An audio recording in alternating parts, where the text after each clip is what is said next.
Buenas amigos do campo, sejam mais uma vez muito bem-vindos a mais um episódio aqui do nosso canal Dúvida Rural. Eu sou Alex Zecchini, o seu comunicador, e aqui nós trazemos o conhecimento, a experiência e a informação daqueles que vivem no campo, do campo e para o campo.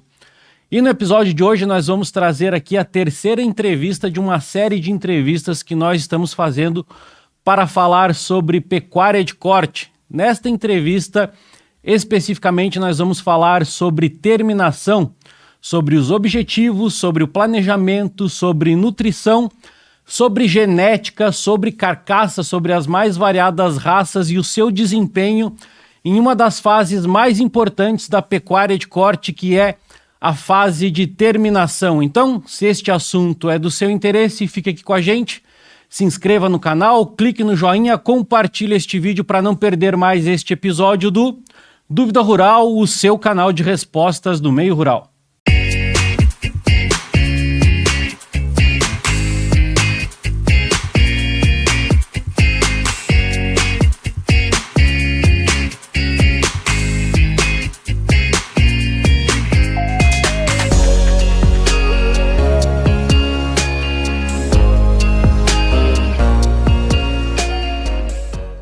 Muito bem, para conversar com a gente hoje sobre terminação, nós trouxemos novamente aqui o professor Nilson Breering, ele que é zootecnista de formação, possui mestrado e doutorado em ciência animal e mais de 40 anos de experiência na área, e também é conhecido como Doutor Pecuária, produzindo conteúdos no Instagram e também no YouTube.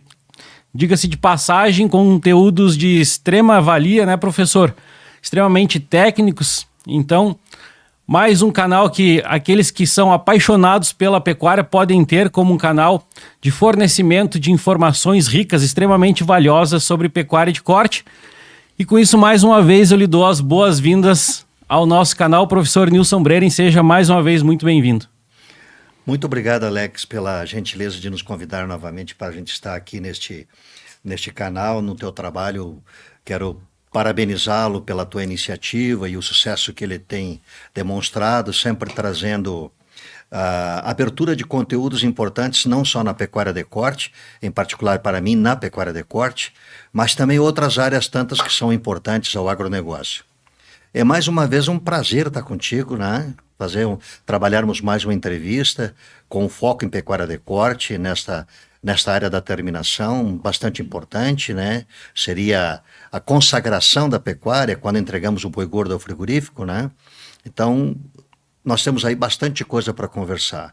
A gente está nessa atividade, para aqueles que não nos conheciam ainda, há bastante tempo, Alex. Então, é uma paixão da infância que cresceu conosco, que foi para a universidade conosco, que foi para o pós-graduação, para o mestrado, para o doutorado, e hoje é quase 30 anos dentro da área de ensino, pesquisa e extensão.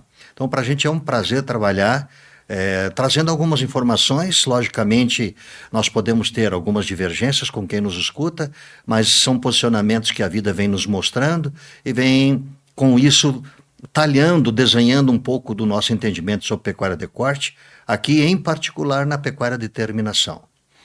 Muito bem, professor. Para a gente é uma grata satisfação tê-lo aqui novamente. Como forma de boas-vindas, gostaria de entregar para o senhor aqui um brinde do nosso patrocinador. A gente tem aí a erva mate aragana, que é trazida pelo Diogo na versão cimarrona, e também moída grossa, que o professor inclusive já conhece, já mateia com esta erva, e com isso a gente lhe dá mais uma vez as boas-vindas aqui. Muito obrigado, agradecendo de coração.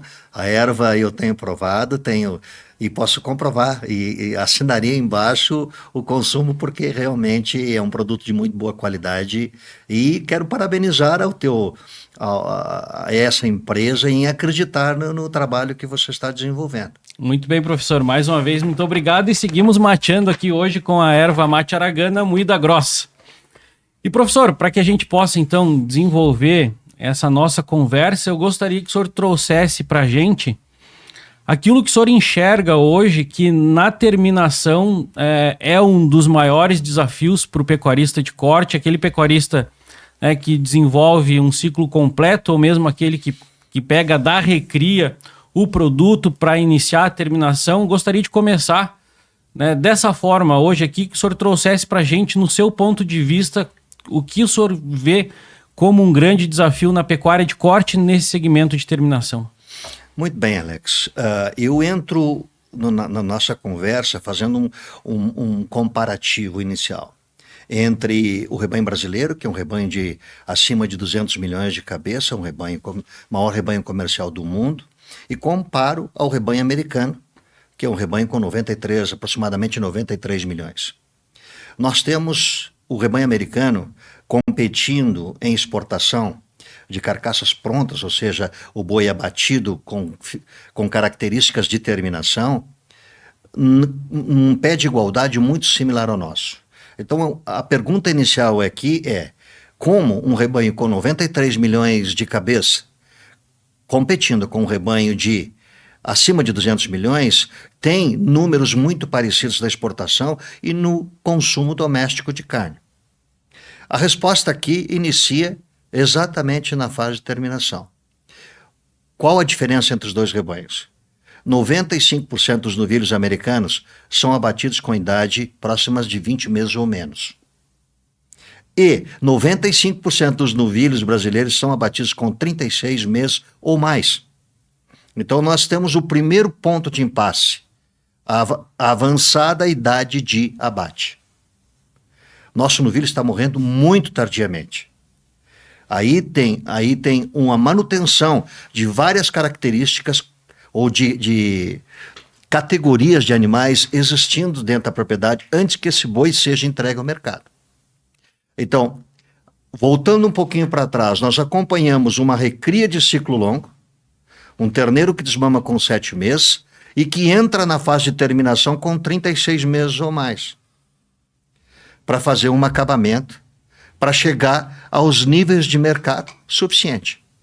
Então, essa recria é muito comprida e a terminação muitas vezes ineficiente, porque muito boi está chegando no frigorífico desagradando o frigorífico. Ou falta gordura, ou falta uma carcaça, uma conformação de carcaça ajustada a um perfil carniceiro. Então, esses entraves de idade avançada ao abate, recria comprida, a não associação entre a fase de recria com a fase de terminação, leva a algumas ineficiências na pecuária de corte. Prioritariamente, o longo período que o terminador tem que permanecer com esse boi na invernada, porque na realidade a reposição deste boi gordo é a recria. Então ele tem que trabalhar com recria para trabalhar com terminação. Então não dá para desassociar uma fase de crescimento da segunda fase ou da terceira fase aqui, terminação, que seria a fase de engorduramento da carcaça. Considerando que nesse momento esse animal já estaria com toda a estrutura óssea e a estrutura muscular pronta, necessitando apenas do acabamento, ou seja, do engorduramento dessa carcaça para atender às necessidades do frigorífico. Nesses pontos que o professor levanta aí, professor, é como se a gente pensasse então que se o produtor ele não é um produtor de ciclo completo, ele depende de pegar esse produto na recria para terminar. É como se a gente pensasse então que essas classes produtivas, essas classes de produtores não estão entrando num acordo, não estão conversando muito bem. Como é que o senhor enxerga isso, então, daquele produtor que produz na cria, daquele produtor que faz a recria para aquele que faz a terminação? Se existe aí alguma lacuna a ser preenchida entre essas fases para que, né, aquele que termina, então, ele saiba de onde pegar, aquele que está fazendo a recria saiba que produto o terminador precisa.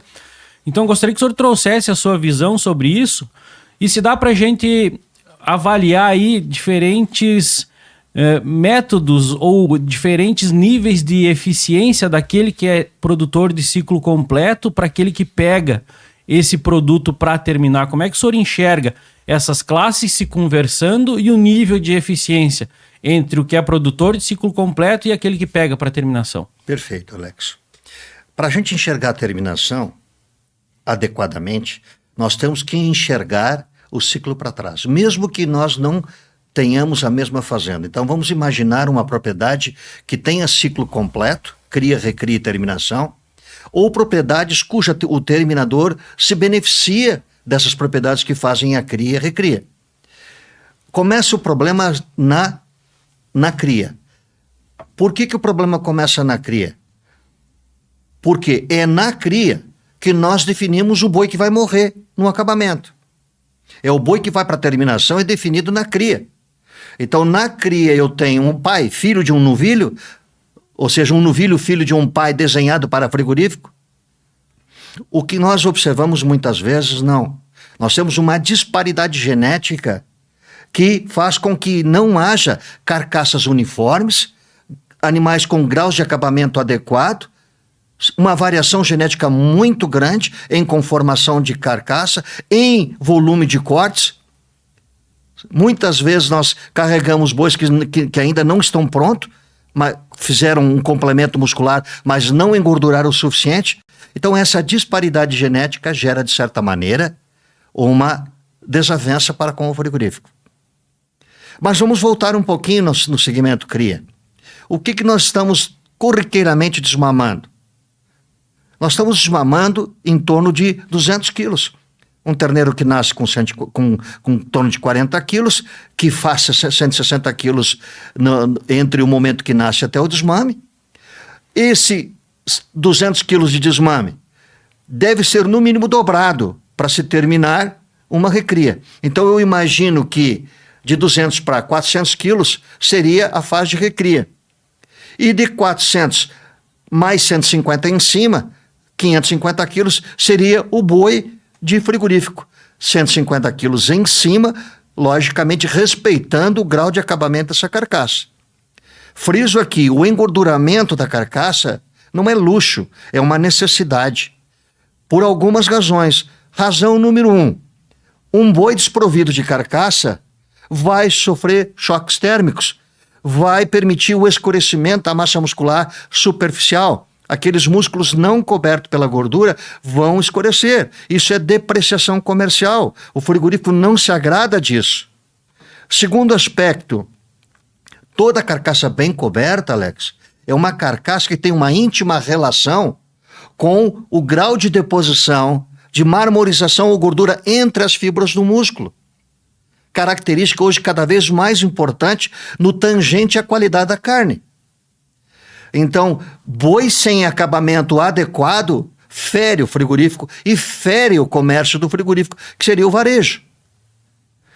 Voltando então agora no processo de construção deste boi, esse 200 quilos de recria foi estudado pelo terminador para atingir um peso de abate com um grau de acabamento satisfatório? Muitas vezes não. É como se nós tivéssemos jogadores jogando em dois times diferentes. Não, eu entendo que o bom terminador é um bom entendedor de recria. Que 200 quilos seria mais ou menos um valor médio entre o desmame e ao final da recria, para fazer um boi com 400 quilos, esse boi com 400 quilos entrando na reta final de terminação, colocando sobre ele mais 150 quilos, eu acho que estaríamos dentro de um mercado aceitável. Que tempo esse 400 quilos levou? Então a característica da recria está intimamente associada à característica da terminação. Porque dependendo da estratégia que eu utilize, estratégia aqui de manejo, estratégia aqui sanitária, estratégia aqui de nutrição, na recria, eu não posso desatrelar das estratégias que estou fazendo na terminação. Porque a lucratividade vem da soma dos dividendos deduzido pela redução dos custos nas diferentes fases, e aqui em particular na fase de recria e na fase de terminação. Então eu tenho que somar o que gastei na recria e eu tenho que somar o que gastei na terminação, dividindo ou subtraindo daquilo que eu fiz de relação positiva no que este boi me ofereceu em peso. Então, desatrelar uma situação da outra, uma fase da outra, é não tecnicamente buscar um respaldo de melhor benefício para o terminador.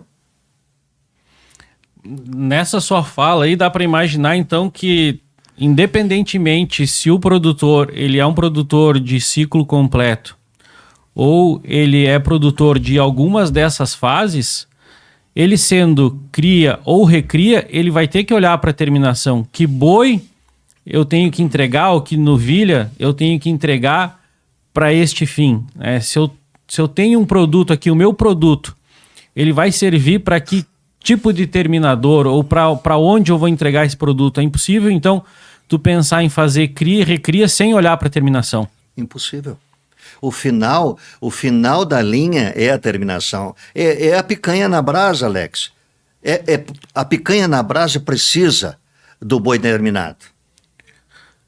Professor, mas uma coisa que eu percebo aqui, eu gostaria do seu olhar também sobre isso, é porque muitas propriedades, elas estão em forma de planejamento extensivo. Elas estão num método extensivo ainda e, no meu ponto de vista, estão trabalhando com diversas raças, estão trabalhando com estação de monta, muitas vezes maior do que uma estação de monta que permita um tempo onde os terneiros possam nascer com pequenos intervalos entre o terneiro do cedo e o terneiro do tarde. Então, muitas vezes eu vejo que essa estação de monta ela é prolongada, muitas vezes ela não existe em algumas fazendas.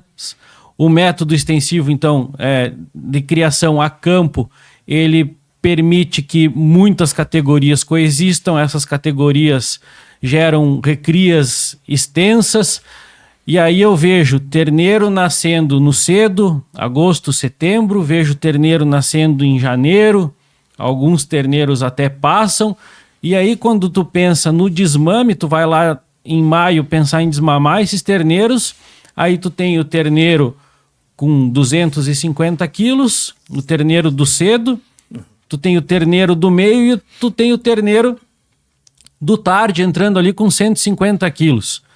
Então, como é que esse produtor, tendo essas características de terneiro, ele pode pensar lá na terminação e mesmo assim, com essas características de terneiro do cedo, do meio e do tarde, ele tem terneiros ali de raças variadas.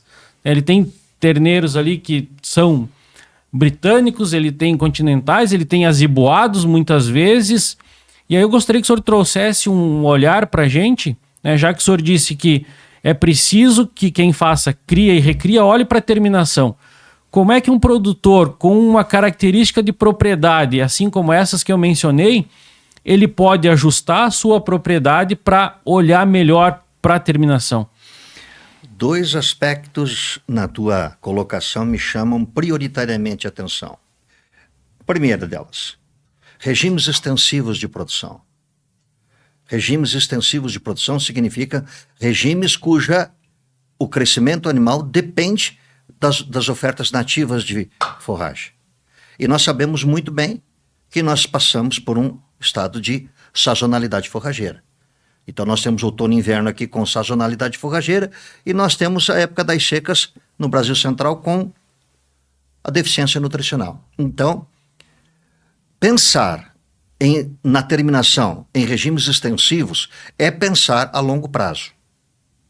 Por outro lado, o produtor argumenta, o pensar a longo prazo é de menor custo.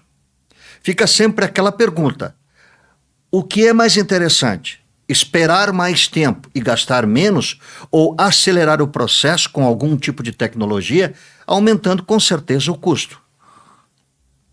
Certo? O que nós temos notado na academia? De que o regime extensivo de produção, com o efeito de sazonalidade, fazendo com que haja um recuo de peso, indiscutivelmente, muito pouco produtor hoje tem fôlego econômico para aguentar. Muito pouco fôlego econômico, porque você tem um animal com um determinado valor esperando muito tempo para virar capital. E um capital muitas vezes de giro necessário para a propriedade de forma mais emergencial. Então os regimes extensivos são baratos, mas são de muito longo prazo. Então, o que nós temos que ver? Nós estamos notando aqui. A pecuária de corte está cada vez mais olhando metodologias de semi- ou intensificação. Semi-intensificação ou intensificação. Para justamente começar a quebrar esse paradigma do tempo da terminação. Os nossos antigos, os nossos avós, podiam esperar esse tempo, porque tinham maiores glebas de terra, quando se fazia a venda da tropa, a capitalização era uma capitalização forte, e eles podiam dar continuidade ao seu negócio. Na pecuária do presente, eu não consigo imaginar isso economicamente de forma viável. Então, semi-intensificação ou intensificação, no meu entendimento, é um caminho sem volta, Alex. Nós vamos ter, e existem inúmeras tecnologias a serem discutidas aqui na semi-intensificação, perdão, ou na intensificação, que nós podemos discutir para buscar este boi. Outro aspecto que me chama a atenção é de que o boi terminado, além de mais zerado no tempo, além de um boi mais velho, ele é um boi mais desuniforme. Então eu encontro um charolês com 500 quilos desprovido de graxa e encontro um Angus empapado de graxa, com o mesmo peso de abate. A diversidade genética cria uma disparidade do produto. Então, você contestou, por exemplo, essa diversidade genética, associou a essa diversidade genética manejo na construção de estações de acasalamento e, por consequência, estações de nascimento. Aqui a ressalva é, tudo que eu fizer tecnologicamente para padronizar esse processo, quer ele genético, quer ele no manejo ambiental, como, por exemplo, a diminuição nas estações de acasalamento, para mim ter um lote mais coeso é de benefício. Todo o processo administrativo, do ponto de vista nutricional, do ponto de vista de sanidade, do ponto de vista de mineralização, quanto mais coeso o lote, mais uniforme esse lote for, muito mais fácil para o técnico, muito mais fácil para o proprietário. Porque ele trabalha como um bloco. Ele recebe esse bloco e vai administrando a construção deste lote ao longo do tempo. E aí não terá boi de refogo lá na frente.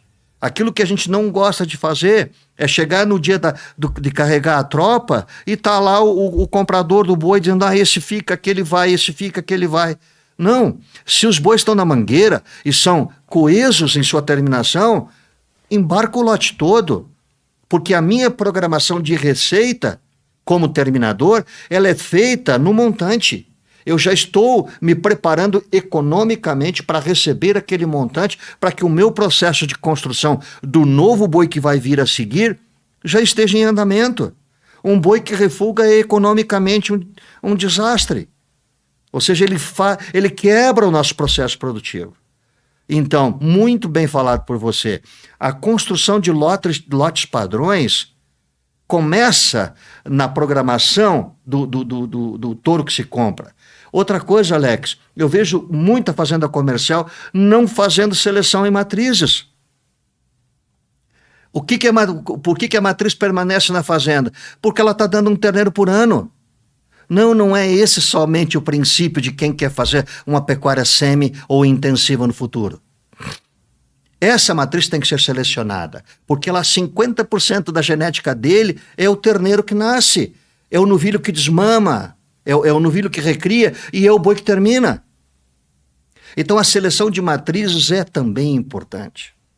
Claro que eu sei que pelos acasalamentos múltiplos que os touros participam, a genética dele tem um maior efeito. Mas desprezar a genética das matrizes é não olhar para um produto lá na frente. É fazer com que essa disparidade seja, consequentemente, muito mais ampla e que condene, de certa maneira, o meu processo produtivo. Então, eu intensificaria a seleção, eu trabalharia com estações de montas mais coesas, para a gente fazer um padrão de recria melhor e fazer, logicamente, uma terminação mais uniforme. Eu acho que talvez esse aí seja o próximo passo daquele produtor que já selecionou, por exemplo, o touro que ele colocou no rebanho. Ele já disse, olha, esse touro aqui eu quero porque ele vai produzir terneiros melhores, terneiros carniceiros, terneiros que vão me trazer qualidade de carne, vão me trazer carcaça, vão conseguir terminar de forma mais rápida. Mas tem aquele produtor que fez isso, mas ainda não olhou para as matrizes. Então eu vejo que, como o senhor falou, talvez o próximo passo para aquele produtor que já colocou um touro puro, um touro melhorador, seja então olhar para essas matrizes e dizer, olha, eu quero agora daqui para frente criar um padrão, porque em cima desse padrão aí é que eu vou ter terneiros que realmente me tragam mais resultado do que aqueles que eu tenho agora, né? À medida que você argumentava, me veio uma lembrança. O nosso ouvinte pode estar pensando da seguinte maneira: professor, se não sou um pecuarista de cria, recria e terminação, eu sou comprador do boi. O boi de reposição. Vamos imaginar uma propriedade que seja especializada na recria e na terminação. Ou seja, o segmento cria, ele não participa. Ele participa na compra. Aí vem a pergunta a seguir. A compra da reposição do boi que está saindo para o frigorífico. Qual é a idade deste boi? Antigamente, este boi era o boi de 3 anos, para nós ver morrer um boi de 4 ou mais. O boi de 3 desapareceu do mercado. Qual é a reposição hoje? O boi de 2 está, na grande maioria das vezes, em propriedade de ciclo completo. Eu estou vendo que cada vez mais, Alex, a reposição da terminação é o terneiro de feira. É o terneiro de feira com 200 quilos em média, que nós podemos discutir, que já poderia se começar uma intensificação nutricional desse terneiro, deslumbrando um acabamento mais precoce. E aí nós podemos voltar neste assunto comentando um pouco mais. Então a reposição volta no terneiro. Qual é o programa de recria? Em função da idade que eu queira abater esse novilho. Então eu não vejo nenhum programa racionalmente desenhado que não saiba o peso que se deseja matar e a idade que se deseja matar. Então eu deixar meramente para que a natureza traga um boi pronto num determinado momento com determinado peso é abdicar de conhecimentos que dispomos de maneira bastante aprofundada, Alex. Não querendo desmerecer nenhum dos nossos ouvintes, mas dizendo a ele que isso tudo é possível de ser administrado. Um peso de abate, uma idade de abate, um momento de entrega desse boi no mercado, planejamento de entregas. Eu sou obrigado, como profissional da área, e indicar a esses produtores a necessidade de um planejamento de forma mais aprofundada. Que ao invés de tu ficar então à mercê do tempo, quando este boi estiver pronto eu vendo, quando este lote estiver pronto eu chamo o frigorífico para ver. O que o senhor está me dizendo então é que a gente está caminhando para aquilo que os Estados Unidos, que a América do Norte já fez há muito tempo, que é ter um planejamento desde o nascimento até o abate, programando em tempo, programando em peso e estimando inclusive receita. Perfeito. É aí que a pecuária, no seu ponto de vista, ela está se encaminhando para isso. O senhor enxerga que a nossa pecuária de corte ela pode ir começando a olhar para esse lado dessa forma, em programar, em planejar peso, programar data de abate, programar inclusive expectativa de receita? Perfeitamente. Eu vou te dar um dado muito importante. Há poucos anos atrás, há 3 anos atrás, nós tínhamos 18% de novilhos abatidos em regime de confinamento no Brasil. Hoje, passa de 30%. Então nós estamos matando. O que o confinamento está fazendo? O confinamento está dizendo de maneira indireta para a gente: eu preciso padronizar o animal que eu estou entregando por frigorífico. Eu preciso saber que do peso vivo ou do peso de carcaça, o que eu espero de rendimento deste boi dentro de uma determinada idade. Então não se está matando um boi de confinamento com 4 anos. Este é um boi mais novo. Então está se entregando um produto mais novo, está se entregando um produto com melhor acabamento de carcaça e com maior rendimento de cortes, porque cada vez mais o mercado sinaliza mais picanha, mais alcatra, mais maminha, mais colchão mole. Cada vez mais a gente observa isso no mercado. Então, o boi de campo muitas vezes é um boi desprovido de um acabamento ideal. Tem boi muito gordo, mas tem boi desprovido. Então, muitas vezes a gente diz assim, olha, vou colocar um lote de novilho precoce, aqui até 2 dentes. O que a gente observa? Que 2, 3 bois, ferindo o grau de acabamento exigido para ser chamado de novilho precoce, mata a carga. A carga será penalizada pela inexistência de gordura suficiente em parte dos animais que foram vendidos. Então o frigorífico vai penalizar o produtor. É comprovadíssimo que o grau de acabamento em terminação de pasto, principalmente pastagens extensivas, campos naturais, ele é mais deficiente. Ele vai ter que deixar o animal ser mais velho, permitir uma mudança de era. Então o boi mais velho não fica muito mais velho porque ele fica muito mais velho porque ele precisa completar a carcaça. Certo, Alex? E eu gostaria que o senhor me corrigisse se eu estiver errado, mas eu vejo aí também 2 questões de lotes desparelhos. A questão, por exemplo, de o produtor ser penalizado quando ele tem bois erados e ele tem novilhos precoces. E a questão também de quando ele tem novilhos precoces, ele ter esses novilhos precoces tratados como o restante do lote, não sendo dado o devido valor para esses novilhos precoces. Por quê? Porque o lote é de forma disparelha. Então, ou ele é prejudicado por conta da disparidade do meio para o fundo, digamos assim, ou ele não é valorizado pela disparidade do que ele tem de melhor. Então, quero que o senhor comente um pouco sobre isso, porque na minha percepção, para o produtor, um lote disparelho é ruim quando ele tem produto bom e é ruim quando ele, pior ainda, quando ele tem produto ruim no meio do bom. Então, vamos nos colocar aqui, Alex, na posição do comprador. Se eu sou comprador, eu naturalmente não vou, estou me colocando na posição de comprador, não de técnico. Se eu sou comprador, eu não vou publicamente aplaudir as qualidades dos animais que estou vendo, mas sim vou penalizar as faltas que eu estou enxergando. Então, o boi com grau de acabamento ineficiente é o boi que eu vou dizer, olha, esse boi está assim, para forçar o quê? O meu vendedor vem para o preço da vala comum. Então, eu não vou pagar através de uma média ponderal, ponderando os que estão bem terminados e são precoces de um preço, e colocando os que são mais gerados e não são precoces e com ineficiência de acabamento num outro preço. Não, eu vou chamar tudo para o preço mais baixo. Eu estou me colocando na função comercial dele. Não estou dizendo que ele está certo, mas é assim que acontece muitas vezes nas negociações comerciais. Chamando pelo outro lado, a partir do momento que você, produtor, começar a colocar novilho precoce no mercado, colocar acabamento adequado, carcaças uniformes, porque o padrão genético que você traz para os teus lotes são coesos, você vai sentar na mesa com o teu comprador e vai dizer, vamos negociar o preço.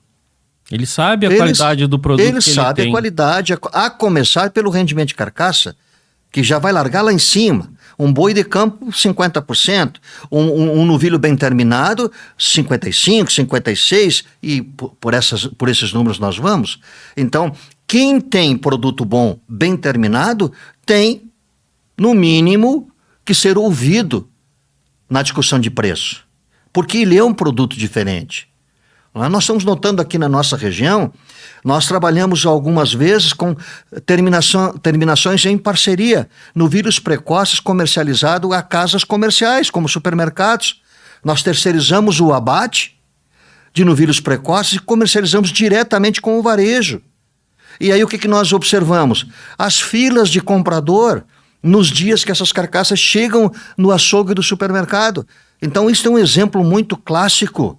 O comprador entende, o comprador, o consumidor, quero colocar aqui, ele entende que há uma diferença entre um novilho precoce bem terminado versus um boi velho ou uma vaca de descarte. Então, qualidade é visível.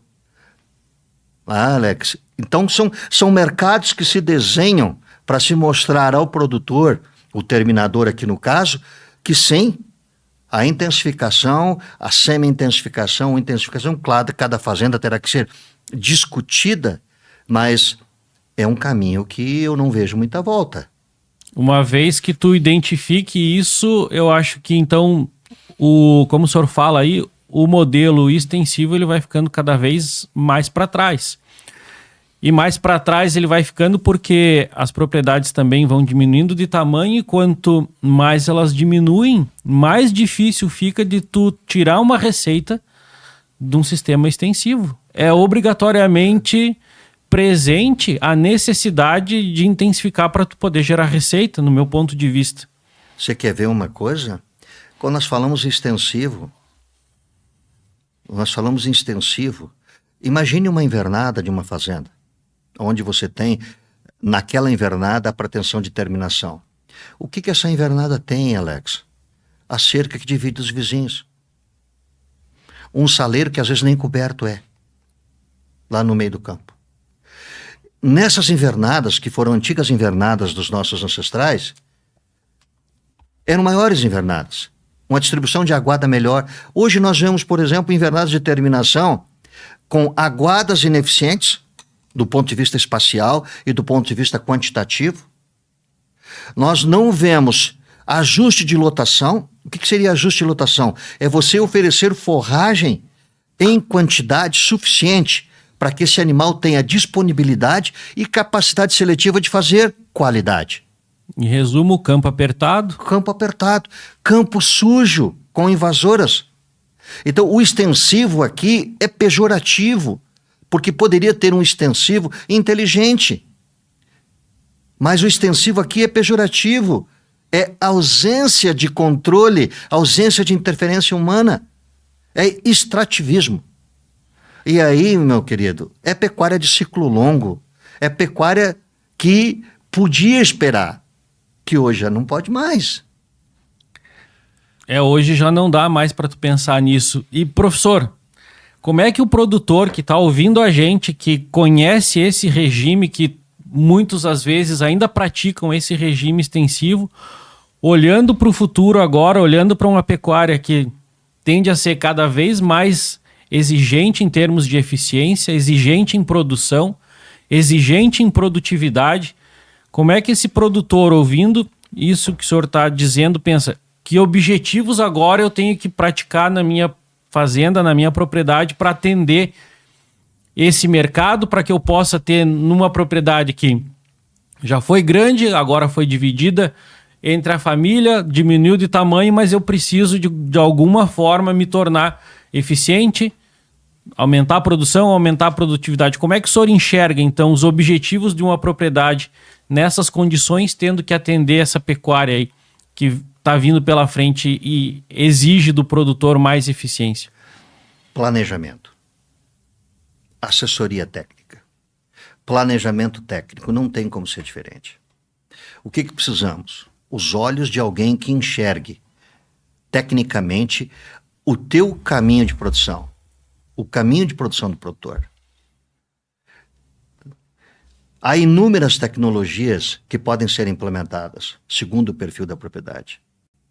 Eu coloco da seguinte maneira para você. Eu hoje consigo ver um boi de 550 quilos abatido com idade superior a 4 anos. E com mesmo 550 quilos eu consigo fazer um novilho com 14, 15, 16 meses. Então, a amplitude tecnológica que nós dispomos hoje, ela é tão grande que eu posso sair de acima de 48 meses para 15 meses de idade de abate. O que vou precisar fazer? O planejamento das fases que antecedem a entrega desse boi para o frigorífico. Nós vamos ter que fazer todo o estudo das fases para ver dentro de uma perspectiva de sistema de produção, pensar em como produzir sistematicamente a produção deste boi para o frigorífico.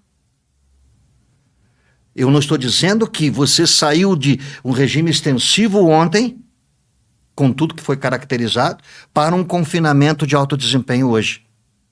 Talvez não seja esse o caminho, mas que essa propriedade merecia sentar em uma mesa e discutir um planejamento inteligente, economicamente atrativo, sem sombra de dúvidas deveria ser. Hoje nós dispomos de uma série de informações que poderiam ser estudadas de forma computadorizada para, dentro do laboratório, depois se pensar em conjuntamente o que poderia no campo ser implementado. Vou te fazer uma consideração aqui. Qual o peso do meu terneiro base ao desmame?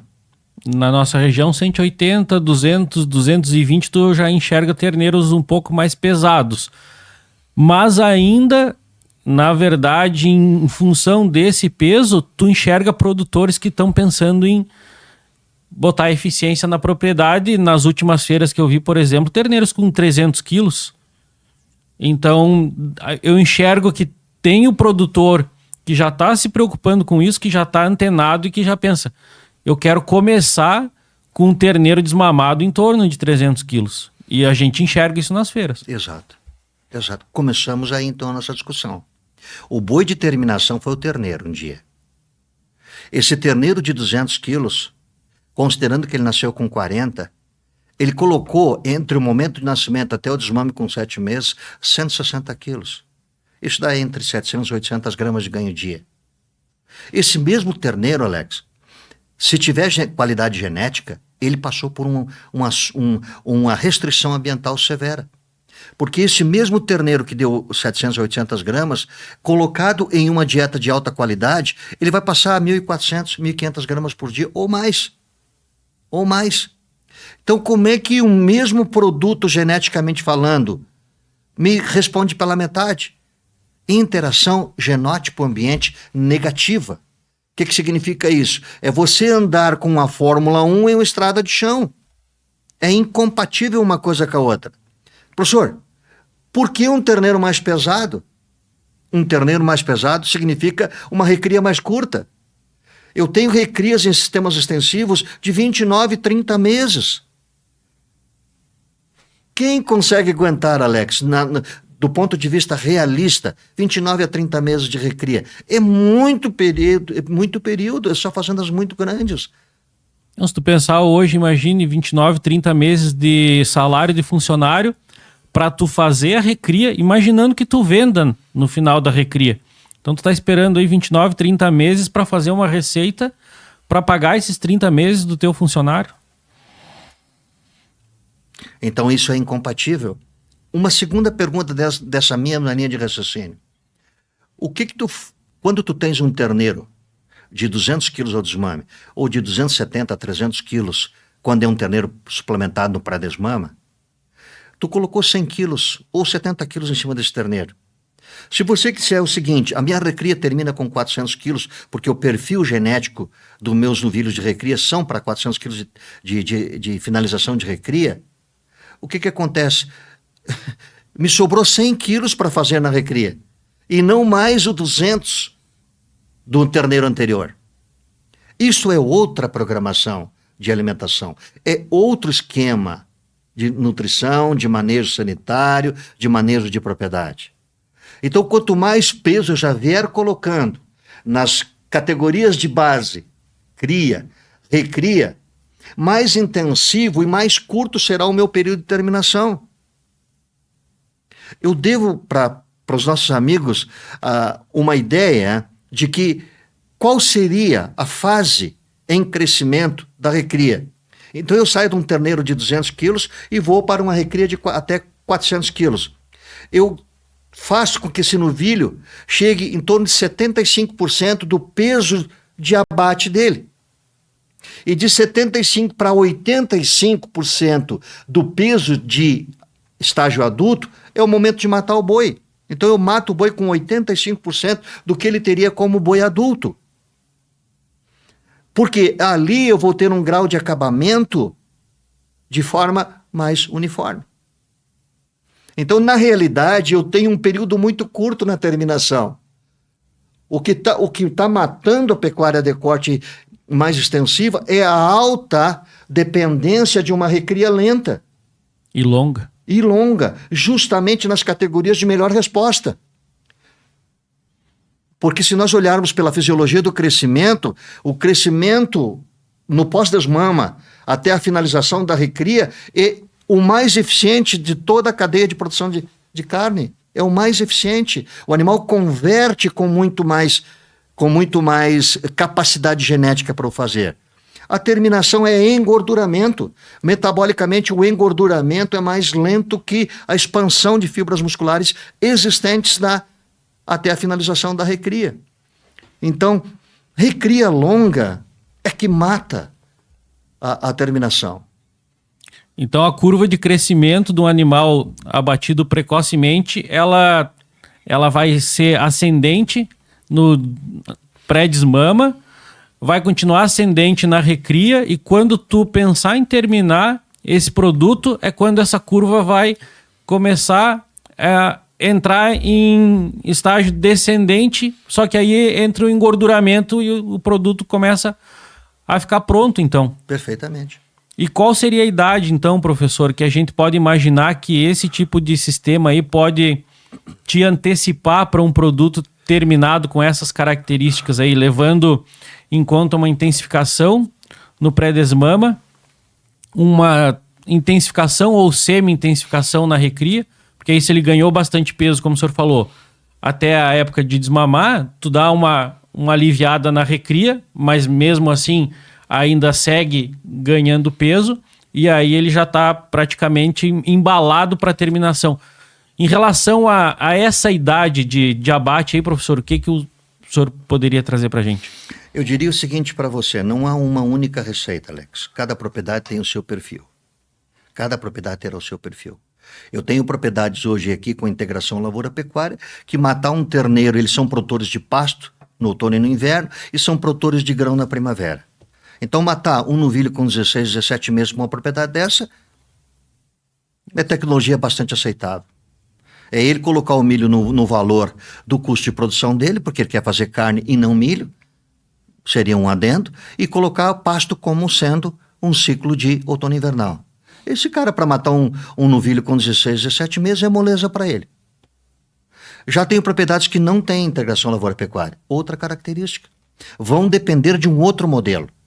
Então, cada propriedade deve ser estudada em particular. Agora, eu já posso dizer que para o universo dos terminadores, matar um boi acima de 36 meses hoje é acumular prejuízo. Para o universo dos produtores.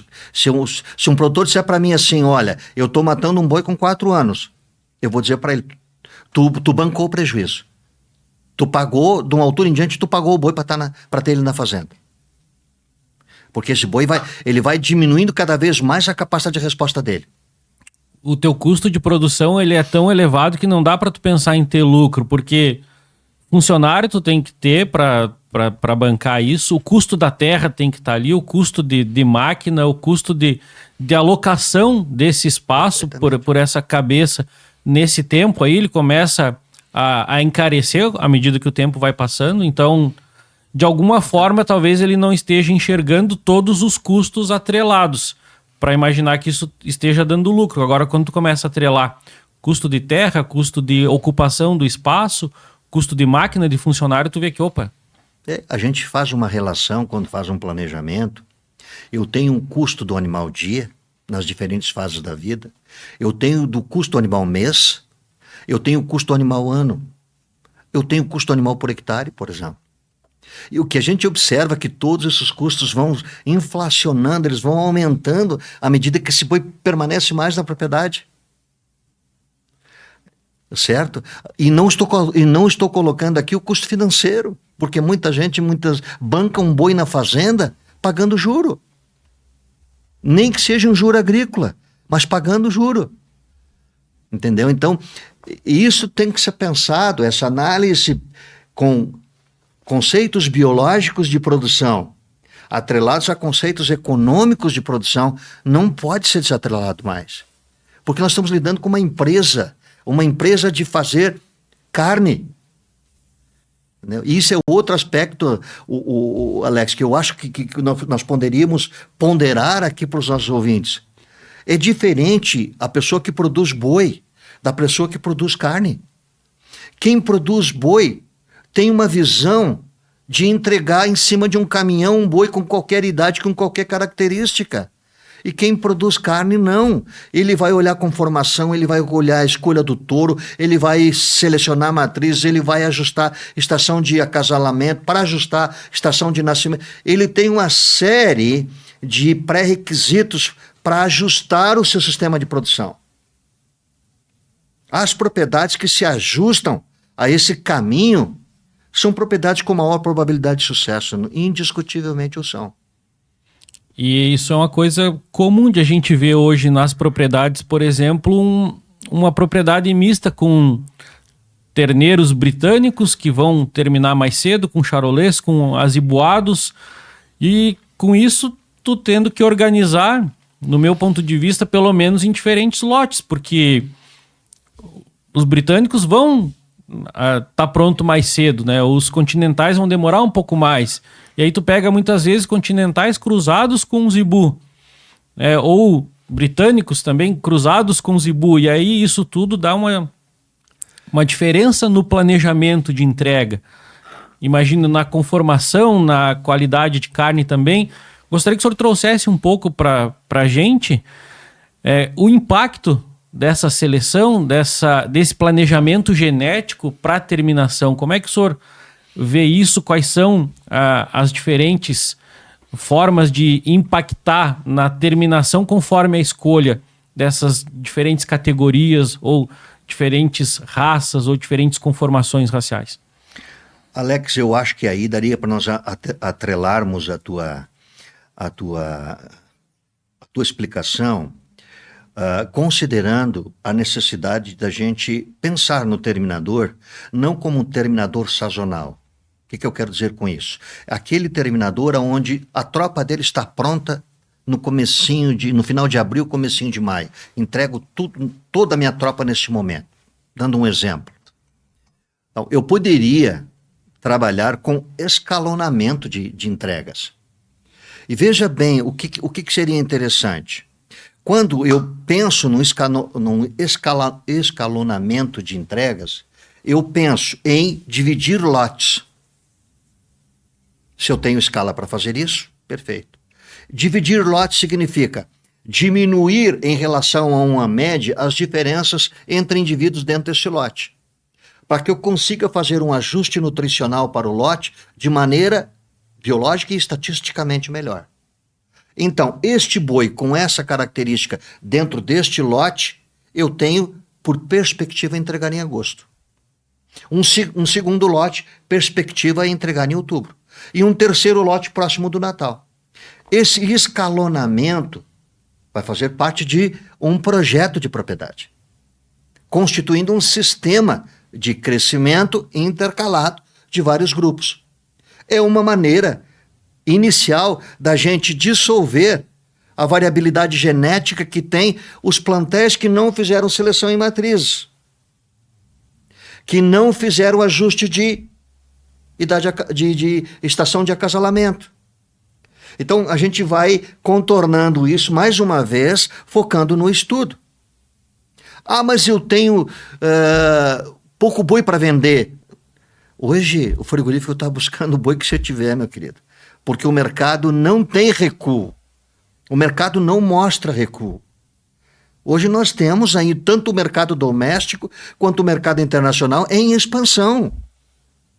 Nós não temos recuo do consumo de carne. Não há nenhuma estatística demonstrando que nós vamos diminuir o consumo de carne dentro do mercado doméstico, que representa 70% do mercado total, e nem dos 30% de mercado internacional. Aliás, o mercado internacional está mostrando para nós outra perspectiva. Nós estamos aumentando parcerias mundo afora. Então isso significa que nós vamos crescer a pecuária, continuaremos crescendo a pecuária, e a pecuária de terminação vai sair do 30% de exportação. Mas não diminui dos 70% do mercado. Então o que nós vamos ter que fazer? Oferecer carne no menor período de tempo? Ou fazer com que o rebanho brasileiro cresça mais rapidamente? Que medida mais imediata é possível? Abater um boi mais cedo. Intensificar na forma de peso em detrimento do número. Do número. Então eu tenho que matar um boi mais cedo. Eu tenho que fazer o que os Estados Unidos com 93 milhões faz em relação ao que eu com 210 milhões Não estou fazendo. Então, eu acho que viver folgado em uma pecuária do presente para o futuro é, no mínimo, comprometer seu patrimônio. É, no mínimo, deixar de pensar como empresa. É não observar que o mercado está cada vez mais mostrando caminhos nessa direção. Hoje nós temos aí exemplos no Brasil Central de confinamentos com 25, 30 mil animais, fazendo estoques cada vez maiores. Essas empresas estão pensando o quê, Alex? Estão pensando no mercado que está sendo colocado, entendeu? E aí nós vamos ter que, justamente, eu sei muitas vezes qual é a angústia do produtor. A angústia do produtor é sentar na frente do frigorífico que senta o corpo para trás e muitas vezes coloca ele dentro de um preço que muitas vezes adequadamente não é o que mais me convença. Mas eu também pergunto para esse produtor, um boi que tu vendeu a R$10 o quilo, R$11 o quilo, é um boi que te deu prejuízo? Tu sabe quanto esse boi te custou? Se você não sabe quanto esse boi te custou, você não pode dizer que esse boi te foi prejuízo. Que o frigorífico está realmente fazendo as vezes do mal aqui, as vezes do bandido. Ah, só me pagou a R$11. Ah, eu acho pouco R$11. Mas esse acho pouco é uma percepção financeira realista do teu sistema de produção, ou ela é mais um choro de mercado? Me desculpem o produtor, né? Eu não estou aqui para defender o frigorífico e nem absolvê-lo. Eu estou aqui para dizer o seguinte: eu, como técnico, eu tenho que cuidar a propriedade da porteira para dentro, muito mais do que eu observo da porteira para fora. Claro que da porteira para fora, eu, como produtor da matéria-prima, tenho uma influência no mercado. Mas eu primeiro vou olhar como estou desenvolvendo os meus sistemas de produção, se são adequados financeiramente, para que depois eu olhe da porteira para fora. Mas é claro que a todo momento eu estou sabendo quais são as tendências de mercado. A todo momento eu sei quais são as tendências de preço. Então eu estou me ajustando ao meu sistema de produção, às tendências que eu estou observando no mercado. Claro, eu cuido do lado de dentro primeiro, para depois eu pensar em discutir o lá fora. Muitas propriedades que nós conversamos, eles sempre estão mostrando aí 22%, 23%, 24%, até 25% de receita bruta. Então eles estão fazendo dinheiro, sim. Taxas de retorno de 20%, 25% são boas taxas de retorno.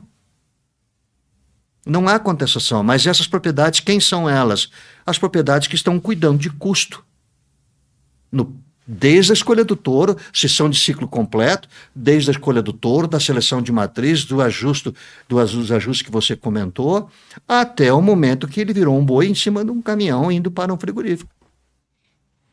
Isso tem que cada vez mais estar sendo observado, né, professor? Essas anotações aí, elas vão te dar informações que serão essenciais para tomadas de decisão, inclusive para aquele choro no frigorífico. Olha, eu não posso te entregar um boi com essa qualidade porque ele me custou tanto e esse boi tem qualidade para receber mais. Então, acho que à medida que o produtor ele sabe quanto ele vem gastando e ele sabe que o produto dele tem qualidade, ele também pode, né, ter mais espaço para uma discussão mais aprofundada, sabendo daquilo que realmente representa a sua propriedade, como o senhor falou, né, de forma realista. E a gente está falando aqui, né, de uma forma que traz à tona o preço relacionado ao boi, mas a gente vê aí um mercado também muito forte para as fêmeas, né, professor? Gostaria que o senhor trouxesse um pouco da sua percepção sobre isso, porque o planejamento também ele é diferente, né? Quando a gente está tratando de machos, quando a gente está tratando de fêmeas, e a gente tem mercado aí para abate de fêmeas também. Gostaria que o senhor trouxesse o seu olhar sobre isso, um olhar do planejamento, o que tem de diferente, aonde o produtor pode se puxar um pouco mais, se a propriedade dele é mais conveniente. Como é que o senhor enxerga isso? Eu vou aproveitar a tua colocação, Alex, e vou colocar a tua pergunta da seguinte maneira. Quando nós discutimos em pecuária de terminação, nós discutimos diferentes características de terminação relacionadas ao sexo do indivíduo. Então nós temos aqui a terminação de animais inteiros. Contestação que muitas vezes a gente vê. Qual é o animal para ser terminado inteiro? Primeiro, o animal para ser terminado inteiro, ele vai ser um animal que vai fazer um acabamento mais tardio. É característica do macho inteiro crescer, para depositar muito tardiamente esta gordura. E quanto mais características genéticas de animais continentais, europeus pesados, mais tardio é o acabamento desse novilho. Porém, a velocidade de crescimento desses inteiros, estatisticamente, é superior, de 10% a 15% em relação ao animal castrado. Então, nós vamos também ter mais velocidade de crescimento, num acabamento mais tardio. Que mercado é esse? É o mercado da carcaça pesada. Na sequência desse animal, esse animal, como é que eu posso tratá-lo no acabamento? Para não ser penalizado pelo frigorífico. Muitas vezes a terminação de animais inteiros é em regime de semi-confinamento e confinamento, aonde eu consigo mexer na dieta. E se tiver que mexer na dieta, prioritariamente o que devo mexer? Eu devo modificar um pouco o crescimento dele, aumentando a densidade energética da dieta, para fazer com que haja forçosamente um acabamento num determinado peso desejado. Então eu posso encapar esse novilho, esse jovem touro, modificando a dieta dele. No boi castrado, eu tenho uma carcaça um pouco menor e uma terminação mais precoce. Um pouco menor, de 10% a 15% talvez, ou nem isso muitas vezes, mas mais precoce. Então é um animal que eu vou fazer um grau de terminação mais rápido. Uma carcaça intermediária de tamanho. Para o mesmo grau de acabamento. Estou considerando aqui o mesmo grau de acabamento. Já pensando na novilha. Professor, novilha no mercado? Sim, novilha no mercado. Experiência própria minha. Muito mercado. A novilha, filha de pais continentais como Charolais, como Blonde d'Aquitaine, como Limousin, são muitas vezes excelente material de terminação. Muito produtor já não quer mais essas novilhas como reposição comercial, de matrizes comerciais. Querem mais linhagens britânicas. Então, por que não terminar novilhas com esse perfil? Outra coisa, elas viram valor de macho, porque na grande maioria das vezes são terminadas precocemente. Elas não são consideradas vacas. Elas são a carcaça menor do que do boi castrado, porém mais precoce em seu acabamento. Então eu vou trabalhar com a carcaça menor, porém uma carcaça mais precoce. Isso significa abater no menor período de tempo. E por último, vou tratar com a carcaça da vaca. E a carcaça da vaca? A carcaça da vaca seria, das relacionadas aqui, a de menor valor comercial. Né? Aquele valor residual que essa vaca pode deixar. E aí nós teríamos que achar o mercado certo. Uma vaca de mais velha, bem terminada, vai ter seu valor de comercialização. Seria, nessa hierarquia, a mais tardia das duas fêmeas.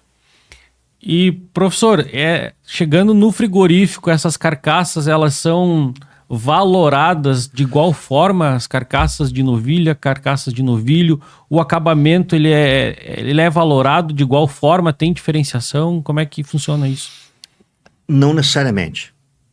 Não necessariamente. As carcaças que têm valorização diferenciada hoje são dentro do programa de novilho precoce. Animais abatidos com até 2 anos com um grau de acabamento adequado. Então, são animais jovens bem terminados. Então, esses teriam uma valorização, né? Um incentivo pelo Estado, né? Que deveria ser repassado para o produtor, que muitas vezes é dividido entre frigorífico e produtor. Mas, na real, né, digamos assim, a diferenciação, quem produziu foi o produtor. O frigorífico foi o abatedouro. Então o produtor deveria receber esse a mais aí que está em torno de 6%. Então essa é uma valorização. Nas demais categorias, aí nós temos o preço de vaca e o preço de boi. Então o boi bem bom, a partir dessa idade não chamado de precoce mais, tem um preço diferente do preço da vaca. Mas o boi bem bom e o boi mais ou menos estão quase no mesmo preço, se não no mesmo preço. É aí que mora muitas vezes o problema. Sabe, aquele boi que não tem totalmente um acabamento adequado. Aquele boi que tem uma conformação de carcaça um pouquinho mais penalizada. O pessoal ainda não se deu por conta, Alex, do que é conformação de carcaça. É você olhar uma carcaça de um novilho, vê-la comprida, cilíndrica, enxuta, com uma excelente conformação de posterior, músculos estendidos até próximo do garrão. Isso significa um maior volume de cortes. O rendimento de carcaça está atrelado, de certa maneira, ao rendimento de cortes. Porque o frigorífico faz a seguinte conta: ao desmanchar uma carcaça boa, com um rendimento de cortes mais elevado, eu tenho o mesmo custo operacional que desmanchar uma carcaça mais pobre. Então, de certa forma, para o frigorífico, uma carcaça maior é mais valiosa pela quantidade de cortes que ele produz, na verdade, pela qualidade e conformação dessa carcaça, né, professor? Perfeitamente. Olhando a tua colocação pelo lado do produtor, a carcaça, às vezes mais leve, porém bem terminada, de uma novilha, deixa margens de lucratividade muitas vezes maior. Então, aí é que está o contexto. O que eu preciso para o lado de dentro da fazenda? O que eu consigo ajustar com o comércio, com o frigorífico, para ter um ponto de equilíbrio financeiramente adequado. Tem que sentar para discutir. Tem que se estudar para se chegar nesse contexto. Eu preciso entender o que o mercado procura, entender a minha propriedade e tentar conciliar isso, tentar conectar essas duas coisas, né? Perfeitamente. Né, professor? E, professor, eu gostaria que o senhor trouxesse para a gente também uma percepção, não sei se o senhor tem essa informação, o percentual hoje do que é entregue para o frigorífico em relação a um sistema mais eficiente, por exemplo, o que é entregue para o frigorífico em percentuais de novilhos precoces, super precoces e aqueles que a gente pode considerar aí os mais comuns, bois e novilhas terminadas. Qual é essa relação aí para que a gente possa ter uma noção de quanto espaço ainda tem para se melhorar? Este é um número que eu não vou precisar, vou dizer assim, com exatidão. Mas eu te digo que 25% são novilhos precoces e super precoces. E 75% do mercado brasileiro é novilhos abatidos com 36 meses ou mais. Então, nós estamos numa pecuária de terminação em regime de longo prazo. Nós temos isso.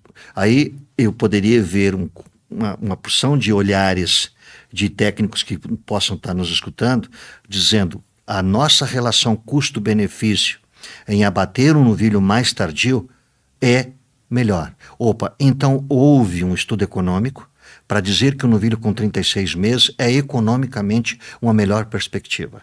Não há nenhuma contestação técnica minha.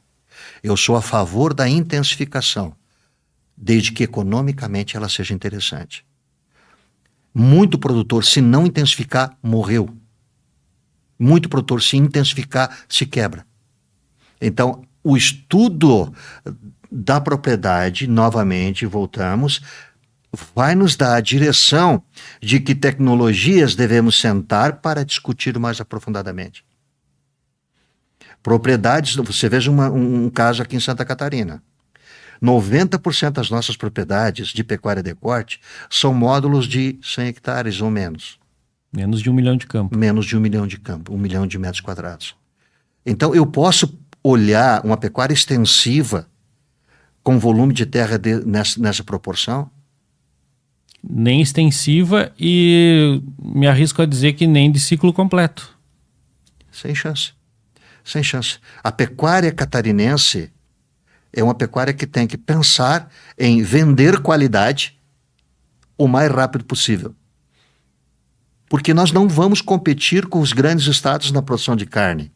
Não é quantidade de carne chegada no mercado que vai fazer do catarinense uma pecuária mais intensiva, ou mais competitiva, melhor falando.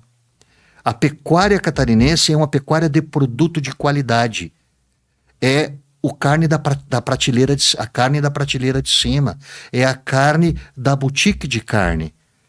Porque nós não temos problema em vender carne de alta qualidade.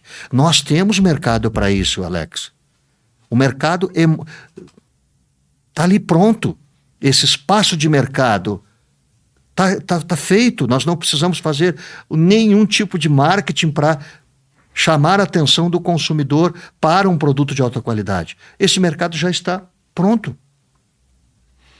E quando o senhor fala em qualidade de carne, pensando naquilo que o produtor está produzindo e aquilo que vai para a terminação num tempo mais curto, está atrelado aí o marmoreio, a maciez. Como é que esse animal chega na terminação, professor, sendo produzido cada vez mais precocemente, intensificado, com qualidade de carne? Dá para a gente associar essas duas coisas, porque também se pensa que um animal abatido muito novo, ele não criou um marmoreio suficiente que permita dizer que, olha, essa carne aqui é de extrema qualidade por conta do marmoreio. Isso é um pensamento que é condizente, ou a gente já pode imaginar que um animal abatido mais cedo ele tem qualidade de carne e marmoreio, né, numa quantidade e uma amostra suficiente que possa dizer, olha, mesmo abatido mais cedo, esse animal tem uma qualidade de carne e marmoreio que é suficientemente boa e apreciável. O que se entende, Alex, então, resumindo a tua pergunta, o que se entende como qualidade de carne? Prioridade número 1, principal foco, abater um animal jovem. Por quê? Porque esse animal jovem tem na sua constituição muscular proteínas de agregação, chamadas de colágeno, que mantém a estrutura das fibras musculares da picanha, do alcatra, da maminha, de forma mais elástica. Elas estão ainda em formato gelatinoso. Então, a maciez com que a maceração, quando nós comemos um pedaço de carne, se presencia no animal inicialmente mais jovem no abate. Primeiro ponto. Aí, então, idade fortemente correlacionada com maciez. Segundo aspecto, o grau de acabamento, a gordura muscular que reveste a carcaça, ou chamada de subcutânea, está geneticamente relacionada à marmorização, em maior ou menor intensidade segundo a genética dos indivíduos que eu trabalho. Tem raças cuja a densidade de marmorização é geneticamente mais alta em sua relação com a capacidade de acabamento dessa carcaça. Então, cabe a nós, para um mercado de maior busca por qualidade, identificar esses indivíduos que geneticamente são superiores para trazer essa correlação para os animais que serão terminados. Então, à medida que eu faço um acabamento adequado, eu marmorizo numa certa correlação, numa certa velocidade, e que geneticamente pode ser maior ou menor. Então, seria o segundo ponto.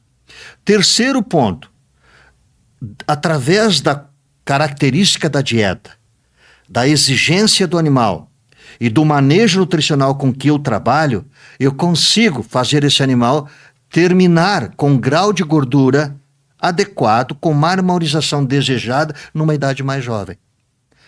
Então, o manejo nutricional está intimamente relacionado com as características de terminação. De novo, planejamento.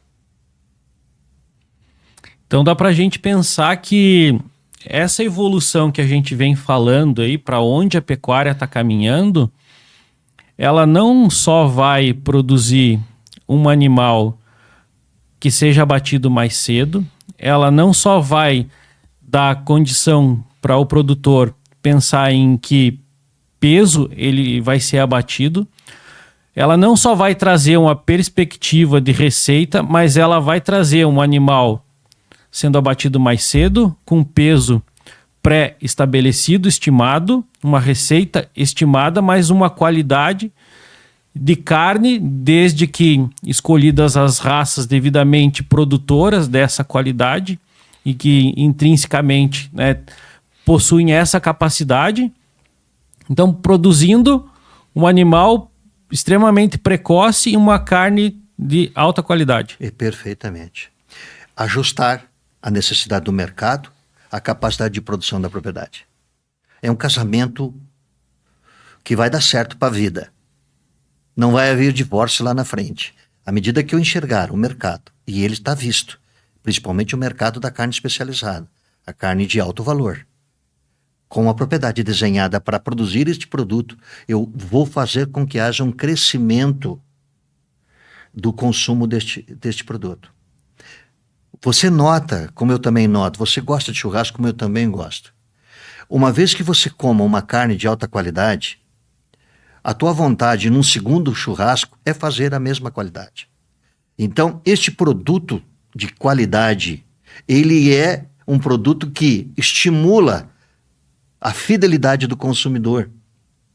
Se ele estiver na prateleira, ele vai ser o primeiro a ser buscado. Não tem dúvida. Assim como também será o último a ser comprado o produto de baixa qualidade.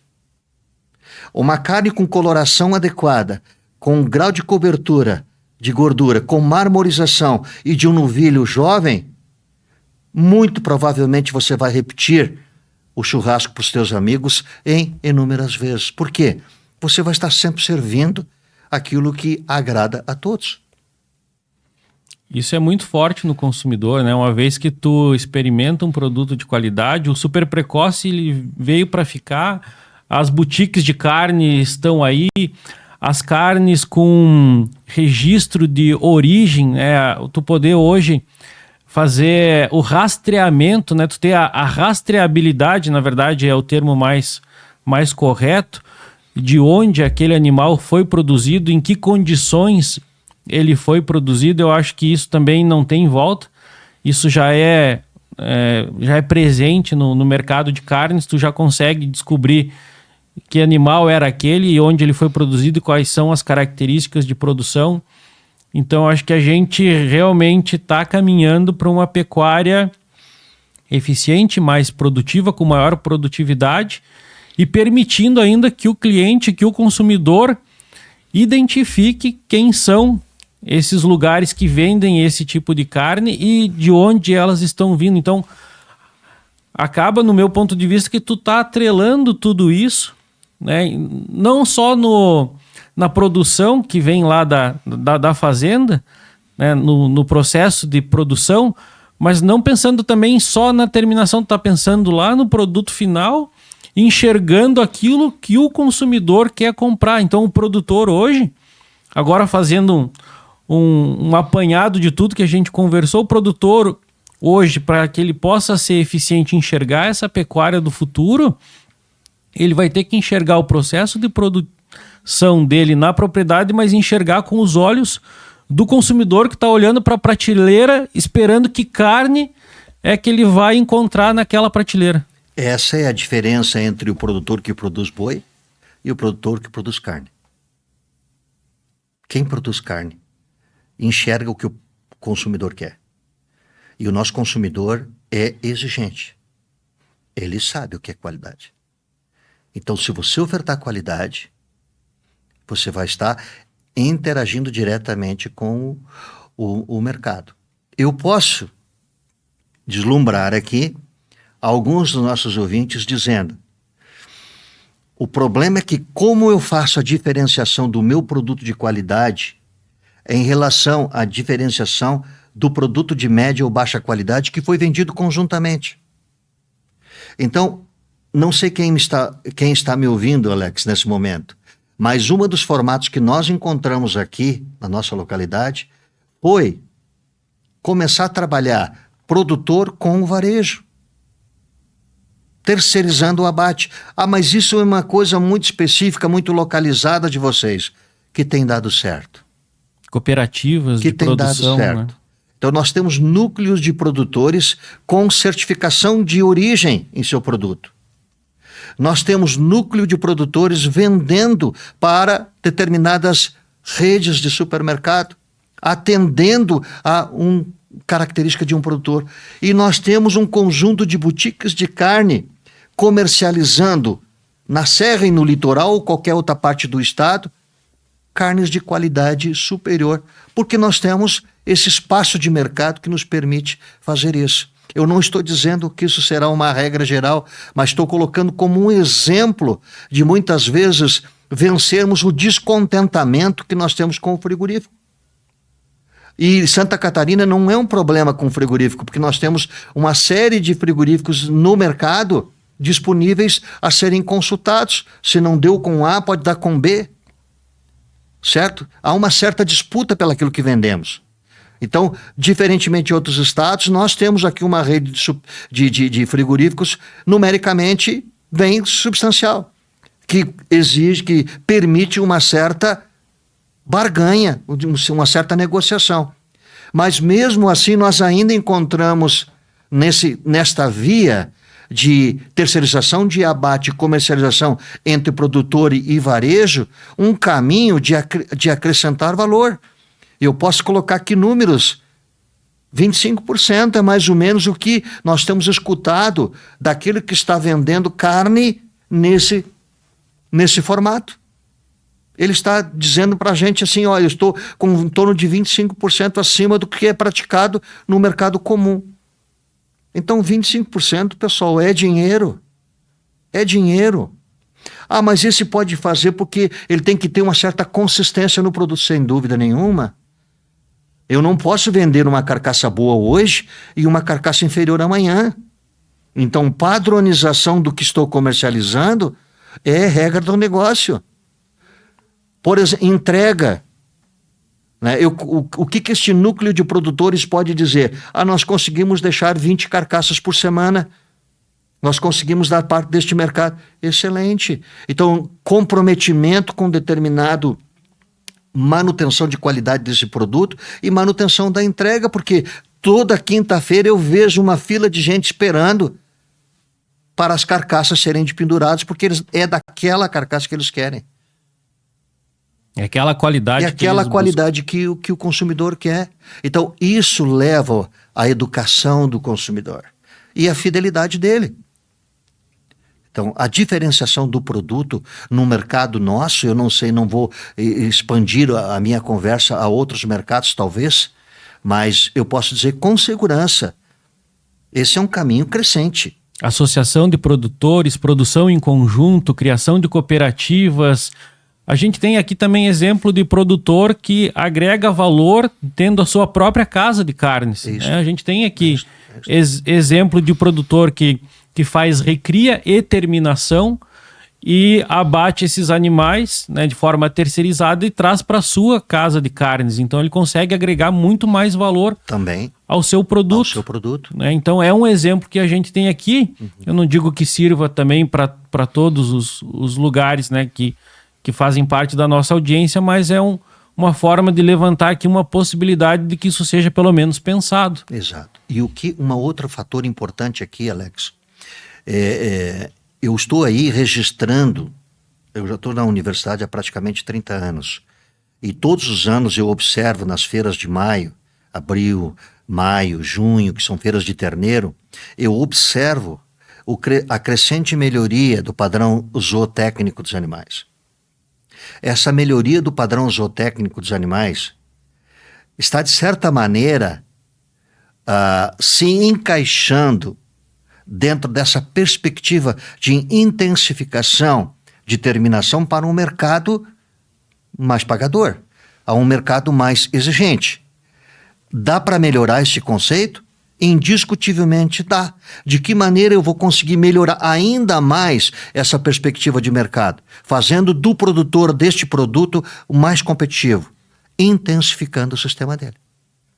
Então aí eu tenho diferentes estratégias de alimentação para colocar este produto mais cedo no mercado. A base já está vindo forte. Porque a base genética já está forte. A gente olha nas feiras agora, as últimas feiras que nós assistimos, muita qualidade. Inclusive, nós participamos de alguns vídeos juntos que nós mostramos alguns lotes de terneiro. Muito bons, pessoal. Aquele é o tipo de produto que está chegando no mercado, que uma semi-intensificação, uma intensificação, vai colocar qualidade na mesa do consumidor. Então, é uma pecuária com elos distintos, mas atrelados. E já estão se ajustando muito fortemente a partir da base. A partir da base. A partir da base. Consistência, característica genética, né? Seleção. A gente vê hoje a preocupação com que os criadores, os produtores de terneiro, estão na escolha dos touros. Não é qualquer touro que entra hoje no plantel de matrizes. Tem que ser touros conhecidos, de raças conhecidas e prioritariamente geneticamente conhecidos. Então isso vai cada vez mais melhorando a nossa capacidade de competição. Melhorando cada vez mais a satisfação do nosso produto para com o mercado. Que eu acho que aí é gol feito. É para onde a gente quer caminhar. Para onde a gente quer caminhar. Professor, chegando aqui para um bloco final desse nosso bate-papo, eu gostaria que o senhor trouxesse para a gente aqui algumas considerações do seu ponto de vista, da sua visão, para aqueles que querem caminhar para esse rumo, para aqueles produtores que já estão pensando em intensificar a sua produção, visando uma pecuária mais eficiente, mais produtiva, com maior produtividade, para aqueles que já estão mexendo as peças da sua engrenagem para se ajustar àquilo que o mercado quer, aquilo que o cliente espera encontrar na prateleira. Eu gostaria que o senhor colocasse aqui algumas considerações finais, visando esse produtor que já enxergou que a pecuária está indo para um caminho sem volta na intensificação, na eficiência. Sim. O produtor é dono da fazenda. Então, ali é o reduto dele. Ele pode sentar com um corpo técnico e ter orientação. Mas ele tem a palavra final. A propriedade é dele. O que técnicos vão fazer sentado em uma mesa discutindo estratégias são sugestões técnicas que, quanto mais bem sustentadas, economicamente são mais interessantes para a apreciação desse produtor. O que eu vejo muitas vezes nesse início de conversa é que haverá a necessidade de quebras de paradigmas. Ou seja, o que se fazia no passado estava certo no passado, mas não necessariamente no presente. O que se faz no presente é a realidade de um novo conceito de mercado, de uma nova capacidade de produção e, acima de tudo, de uma formação conceitual de empresa. Não tem, produtor, me desculpe te dizer, mas não tem como você competir no mercado inteligente não se posicionando como empresário da pecuária de carnes. Não tem. Tecnicamente, eu desafio qualquer produtor parar em pé economicamente se ele não assumir uma postura empresarial. Não vejo solução para isso. Então, indiscutivelmente, terá que abandonar o sofazinho confortável, a cadeira de balanço, para vir para o mundo da competição, para se tornar um profissional de mercado. E aí depende do produtor sair dessa zona de conforto para chegar neste mercado e fazer dele a sua nova existência. Não vejo outro caminho, Alex. Eu também vejo isso dessa forma, porque cada vez mais me parece que grandes investidores que já estão acostumados à competição de mercado, à análise de números, estão chegando na pecuária. Se esses grandes investidores enxergaram na pecuária uma possibilidade de investir com um alto retorno, é porque alguma coisa eles estão fazendo e alguma coisa ali eles enxergaram que talvez em muitos lugares ainda não foram vistas. Não foram vistas.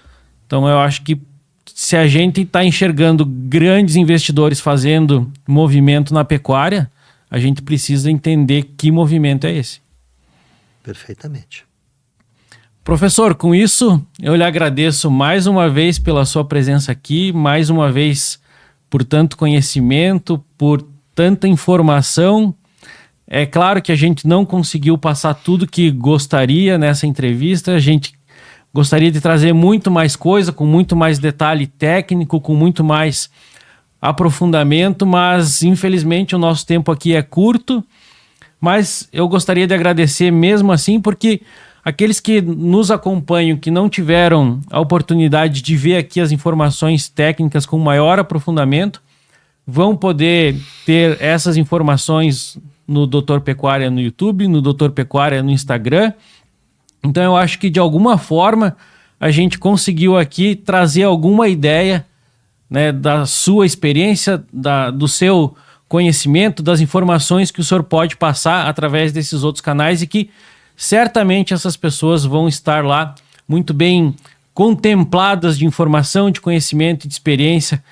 E mesmo não tendo, né, como a gente queria, passado tudo que a gente gostaria de passar, eu lhe agradeço por tanta informação que o senhor trouxe aqui para a gente, por tanto conhecimento. Mais uma vez, muito obrigado pela sua presença aqui. Eu é que agradeço, Alex. Me sinto bastante feliz e agradecido pelo teu convite, né? Dizer da tua simpatia em nos convidar para trazer. A gente sempre espera contribuir para o teu programa e contribuir com alguma palavra que possa ser positiva para o nosso pecuarista. Isso é a finalidade maior, né? Nós não levamos muito mais dessa vida, né, Alex? Levamos as coisas boas, e o teu programa tem sido para mim um lugar muito bom de se estar. Muito obrigado pelo teu convite. A gente é que agradece, professor, porque a gente vê que informação ela precisa ir cada vez mais longe, né? Preciso passar informação para frente. Perfeito. Muito bem, você que esteve nos acompanhando aqui, eu te agradeço mais uma vez. Peço que você se inscreva no nosso canal, se caso ainda não for inscrito. Nos acompanhe através das redes sociais para os próximos episódios. E para você que ficou interessado em saber mais sobre pecuária de corte, sobre cria, recria e terminação, Doutor Pecuária no Instagram, Doutor Pecuária também no YouTube.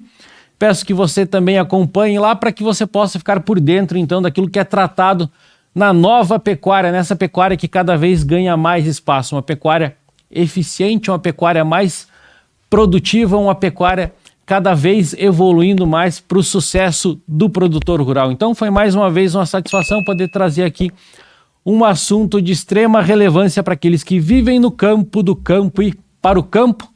Um abraço e até o próximo episódio.